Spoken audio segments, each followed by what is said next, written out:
Inherent to Obama's expanding CIA covert paramilitary operations post-2013. The administration chose target killing because that was all that was left to eliminate interrogation conditions for separate escalation of secret wars, because interrogation includes universal controversial, prominent Democrat push reflecting the Republicans when opposed funding terrorists at the sort of Obama expanding secret war, the CIA gets what it wants of the president. This is allowed under Title 50, and this is allowed under Title 50 of U.S. Code. It permits the president to allow any covert action that he deems appropriate without approval from Congress. U.S. Code. The president may not authorize the conduct of the covert action unless the president determines that such an action is necessary to support foreign policy objectives of the U.S. and is important to national security. Any entity of the U.S. government other than the CIA to participate in such covert action shall be subject to the policies of the CIA, and joining is inevitable. It's just a question of how we use them as well.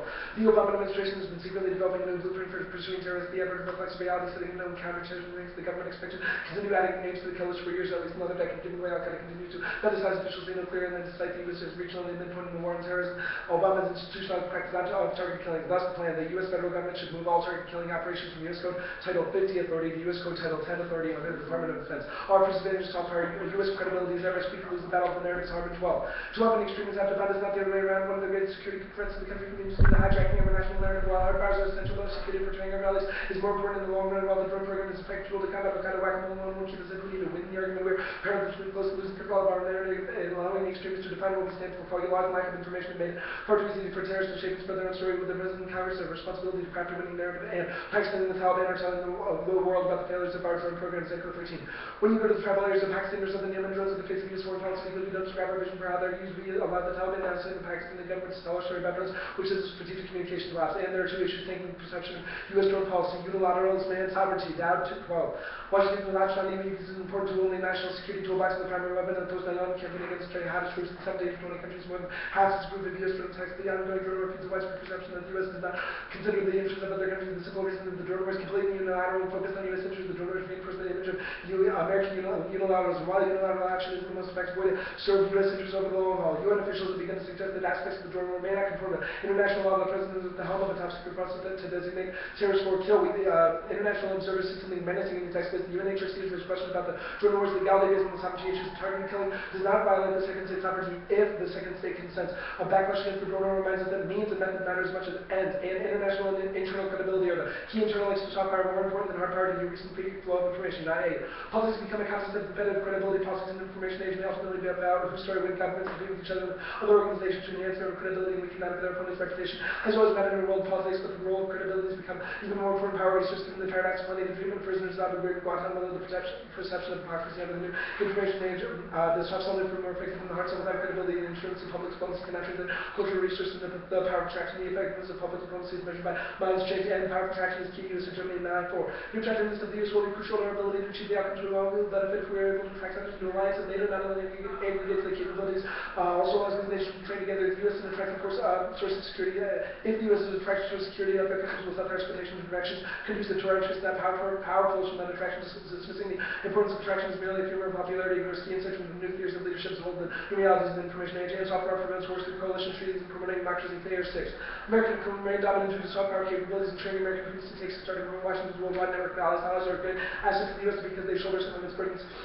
The bandwagoning effect has given us a sense of influence in international politics, allowing the U.S. to shape the behavior of states and international institutions. Such influence comes in many forms, one of which is America's ability to create coalitions. American previously caused a more peaceful war. American power gives the U.S. the ability to spread democracy. Once states are governed democratically, the likelihood of conflict is significantly reduced. American previously remains humanity only, practical hope of solving the world's of. And our second advantage is human rights. The CIA doesn't know who it kills with the target killing operation. It's impossible to hold the CIA accountable. This uniquely threatens human rights 113. The CIA's drone program regularly did not know who is killing. The report is further evidence proving claims that drone strikes precisely target top operative drone policy continues to rely on ill-defined rubrics such as imminent threat and fails to relate human rights concerns. The CIA asserted that all those that were enemy combatants, up to 884 civilians, may have been killed in the U.S. drone strikes in Pakistan, and secrecy of current drone strikes prevents credible oversight. Writer's Story 13. The Obama administration refusal to make public all the legal reasoning and relies on for targeted killing. This is no longer transgression. Secrecy has been invoked to get targeted killing cases thrown out of the court. Secrecy undermines the ability of Congress to check not only the executive branch as well as the ability of voters to return elected officials or ask them based on the actual policy they are implementing. Trying and killing in secrecy gives the impression that we cannot justify every killing. Secrecy making us more or less popular unless able to govern ourselves. Transparency would make us more moral and safer, and humans have intrinsic value. Only recognition of human rights transcends race, gender, and class. Pen and Malik 10. The human person is of intrinsic value. The human spirit is that aspect of human identity that transcends all socially constructed identities such as race, gender, culture, and class. The protection and refinement of this value is the supreme objective of any legitimate social order. And solvency. Removing authorization from Title 50 to Title 10 would be the most credible way to shift target killing authority to the DoD. It solves transparency and credibility and stops unilateralism. Kaplan 13. The White House shifting control of the drone program out of the CIA and back to the military. The shift could mean new accountability on drone strikes, subjecting them to different command culture, or could have very little effect at all. It all depends on how the shift of power is written. The drone strikes in Afghanistan fall under Title 10, which sets rules for armed forces. Drone strikes in other countries outside the wars and fall under Title 50. Shifting control of strikes from the CIA to the military essentially means shifting authority from strikes, force strikes from Title 50 to Title 10, placing them in the standards and practices of the U.S. Armed Forces. Will be harder to justify strikes where troops are not openly aware of the President contemplates strikes outside the war since the military's lawyers will get involved. They tend to be more scrupulous than CIA lawyers should screw or ignore. U.S. law 1 provision of Title 10 is that for U.S. forces to operate on forces that must get permission of the local government. If the military controlled drone strikes, they wouldn't be ordered without this permission. There are ways around these restrictions. Presidents have declared the members of the armed forces for armed for the moment acting under Title 50. The same abracadabra could be reported for drone operators, and Congress can't properly oversee CIA operations, but it can for DoD and Code 13. The different reporting requirements of JSEC and the CIA and the congressional oversight of targeted killing is murky. There's confusion over what it's mandated to oversee. The operations oversight should not be limited to compliance, but it's rather expanded to ensure that policies are consistent with strategic objectives, not only military and diplomatic activity. This can only be accomplished with the DoD operation because the Foreign Relations Committee cannot hold hearings on covering CIA drone strikes. And the DoD is significantly more transparent than the CIA in targeted killing while running their team. The military is quite accountable not only to Congress but also to the American people during the wars in Iraq and Afghanistan. The military was failing to explain how they avoid stealing casualties. They want to be transparent for the user way avoid casualties. The Pentagon should more than American secret worse than has the CIA. Role of politics is speeding up, making it possible for us to effectively judge consequences of this force without the distinction between war and peace, creating a pure war in which all targets are legitimate. James 7. Speed is the essence of war. There's thus a hierarchy of speeds to be found in the speed of possess the control to present the best measures can in order to protect and defend. It's less a matter of bodily orientation and embodied perception, more a matter of planning and organization. Environmental space according to military planning and fundamental interconnection of military space and speed space in the primary role. The benefits and prohibition of the political space have as a consequence of more general blurring of the distinction between war and peace and politics. We know it is broken. No politics is possible with the speed of light only. Fraction and solitary control of the production of war can stop the lockstep march towards authoritarianism earlier too. No politics is possible at the scale of the speed of light. Politics depends upon having time for reflection. It is a real-time democracy possible in authoritarian politics, yes, but what defines democracy is the sharing power of humanity.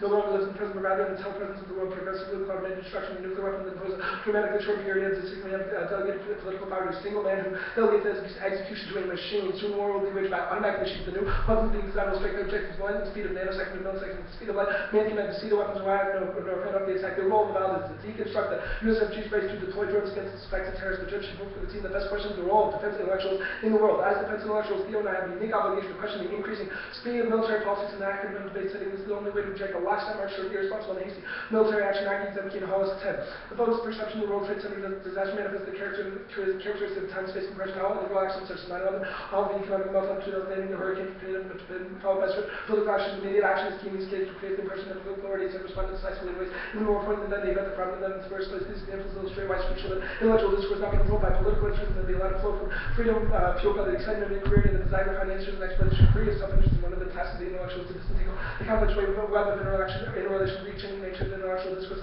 through the scope of its availability to function public intellectuals in society, and the academy must also change. And without engagement with perspective of defense intellectuals won't change. This leads to the sanitization of violence from discourse and allows military atrocity to happen. Con 87. The world of defense intellectuals was bizarre because the world where men spend their days calmly discussing weapons strategy and war. The discussions are carefully and intricately reasoned without any sense of horror or moral outrage, no graphic reality behind the words. Clean bombs may prevent the perfect metaphor from the language of defense analysts. This language has no rest destructive power, but without a motive fallout, it would result in if it were clear one was talking about plans for mass murder, mangled bodies of unspeakable humans, hovering human deaths is often referred to as collateral damage. This must be the site of resistance. The executive war powers and the nexus in debate against speed places 11. The new era of terrorism is placing premium on a rapid responses. There's an accelerating, increasing need for unitary, autonomous, executive, unchecked by standards of divided government or constitutional restrictions similar to seeking out not scenario. The problem is the sense that we no longer have time to allow for legislative consultation and constitutional restrictions. The executive must respond quickly and authoritatively. We might take yet another step back and not notice that the logic of team Alright. First question. Why'd you read this at the one in the bottom of your 1AC? This is our new app. So How is this? we've been reading Berylio since like round 2 this tournament. We didn't change it specifically for you. That's fine. I guess my next question is, what comes first? Your role as ballot, like your first part talks about like consequences that are problematic. What comes first? The impacts of your soft power, human rights. What comes first in your world? So I think there isn't necessarily a sequencing argument. We're saying that what we do here is important for these reasons. It's not that you evaluate one before the other necessarily. Cool. I guess my next question is, you read a piece of evidence that says that drones are inevitable. How do you solve for any of your human rights credibility if drone strikes still happen. We just Sure. So know more. Obama is going to use drones whether we like it or not. What we can do as defense intellectuals is propose policies that the executive might take up that are more responsible use of drones, that involve more oversight, more respect for human rights. So what's the difference between the CIA and the DoD? Sure, that's exactly what our solvency evidence talks about. That it's not just the agencies; it's the actual authorization for using those agencies. So the DoD has lawyers that are more accountable. Congress can oversee it. It's not allowed to go into a country without asking that country first. When does Congress ever stop the military from doing anything? Actually use this authorization or control over? Sure. So the Congress oversees the military on all kinds of things like torture. There were congressional hearings on things like Abu Ghraib. The Congress does oversee the military. Sure, maybe not in terms of getting involved in a war, but they do get involved in the execution of a war. I guess my next question is going off of that Albert Heap incident you just mentioned. Credibility. We still have people being detained in Guantanamo Bay. There's still drone striking. We still have cyber operations where other nations are getting mad because they're spying on them. How do you specifically solve for credibility? Sure. So Dowd is good about how other countries resent the United States specifically because we're violating other countries' sovereignty by not asking them before we're using drones, and it's uniquely giving us an image of unilateral. I guess my next question is, if we're not asking them about using drones, what about about a month ago when Brazil flipped out because we were cyber spying, we were hacking. China, we do this stuff. All the countries in the world we have spies. Why does getting rid of drones check back the reasons why people get mad about it? Sure. So we'll defend that drones are the most visible thing, especially in our national narrative. Now that the war on terror has shifted towards specifically drones in Yemen, East Africa, Pakistan, they're probably the most visible issue in the war on terror. I guess my last question is, so the only way you increase restrictions is through visibility, right? It's just more visible. No. The Department of Defense has to ask countries before it can strike. Countries.